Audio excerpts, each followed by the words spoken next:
So this is a very cliche opening, but my name is Wenqi. But I want everyone to forget that I literally just told you that and do a quick survey here. Who would pronounce this as Wenqi? Just raise your hands. Yeah. And who would pronounce this as sun? Right? Most people, which is totally fine, but it's mispronunciations like these that have always made me feel like I got unlucky with my name. And I've always felt a great amount of regret knowing that I was so persistent on not taking on an English name when coming to Canada. And so really, if I were to reintroduce myself the way that most people do, I would say, my name is Wenqi Sun. And one last question, who here thinks that this looks like a character in a children's picture book? Like a little bit, right? Yeah, that's what I feel every single time someone calls me Wenqi. And unfortunately, it has been something that haunts me everywhere I go. But I can go on and on, about a variety of anecdotes surrounding Wen-KEY in my life, from school supply teachers to award ceremonies, and how the simple butchering of my name has been more than enough to hinder my personal identity and, more importantly, my Chinese culture. But I also don't want to make this entirely all about me, because these experiences with a culture is not unique, but rather, and quite unfortunately, a relatively universal occurrence that affects of ethnic communities today. And for many of us already, the journey to coming to terms with our own cultural identity is already incredibly rocky, especially for immigrants not just in Western countries, but any country that doesn't share a similar culture than the one. And so, even though I came to Canada when I was only 18 months old, the very initial memories that I formed on this planet were still in the rural countryside of my grandparents in China, where we had dumplings, where we had dragon dances, where we read as often in the year of our zodiac sign, where we would refer to elders as aunt or uncle, if you're probably not related. These were all things that I grew accustomed to, parts of my culture that stuck by me in my most formative years as a tiny and a really chubby child. These are all things that I grew accustomed to that then got me bullied and mocked when I emigrated away from the only place that I could have called home at the time. And I know for certain that these are things that ethnic communities grow accustomed to that gets them bullied and mocked. And when things like racism and xenophobia, things that are just inherently very bad, it makes us believe that there's no value in ignorance. And don't get me wrong, there really is no value in the disgust directed towards our food, the jokes about eye shades, accents, skin colors. But that runs the risk of us believing that there's also no value in repetition, in redundancy, in the same remarks against us and our culture that seems to loop around and around in our time. And I believe that too. But until now, I realize that's not necessarily the entire truth.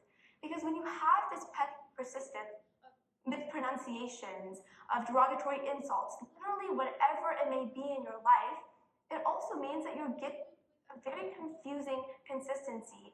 It's a constant in your life that you're able to rely on and take advantage of and turn the situation around if you have the right mindset. And that's what I'm here to talk about today. When you hear something over and over again in your life, and for me, that is Wenqi, the Wenqi Sun, and you take a part of that word, and for me, it's the key in the Wenqi, the part that often acts as a starting block towards a domino effect between me and a damaging relationship with my culture. When you hear Wenqi, Wenqi, key, the word echoes in your mind, it sticks, just like the culture that no matter how many times you wish was not a part of you, is still there at the end of the day. And because I'm a believer in everything happening for a reason, I've come to wonder then what the key to finding good and bad is, what the key to remaining confident in your culture despite these circumstances is. And the answer is quite simple, and it starts off by you recognizing that there actually is a value in repetition and that there is a value in redundancy.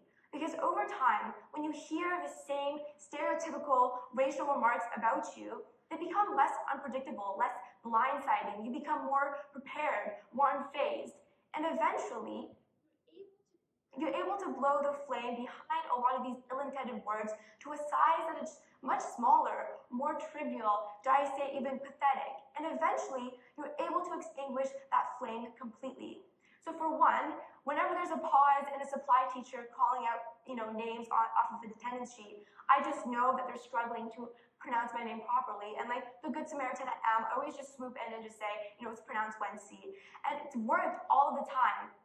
Oh wait, actually no, it's failed one time, and that was actually really embarrassing, so I don't really want to talk about it. But it's worked most of the time, and it saved me from a lot of humiliation and a lot of the laughter that I often expected from my peers.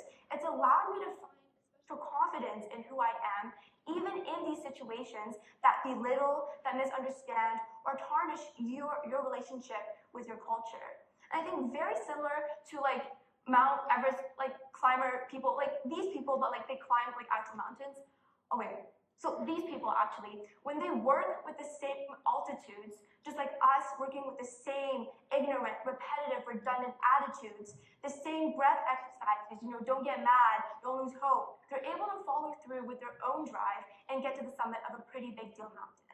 I think often society pushes the fact that faster paces are more desirable, that leaving things in the past is better, that focusing on new experiences is good, and often that is true. But that runs the danger of you believing that there's then no value, that there's no beauty in repetition and redundancy in the same situations that occur to you in life, that there's no beauty in stagnation. And that is a very dangerous mindset to take on. Because everybody in this room, inevitably, you're going to face situations where stagnation is going to be the best progression you'll ever get in your lifetime. Like things with racism, systemic issues like prejudice that often won't get resolved as we're standing here and as we live in this lifetime. And so it's very important then for you to realize that you have two solutions. Number one, you wallow in this pool of self-pity where you're like, why does everybody say this about me? Or two, you're able to find a beauty, you're able to find a lesson in a lot of these remarks that are said towards you and your culture and find a way to rise above these issues.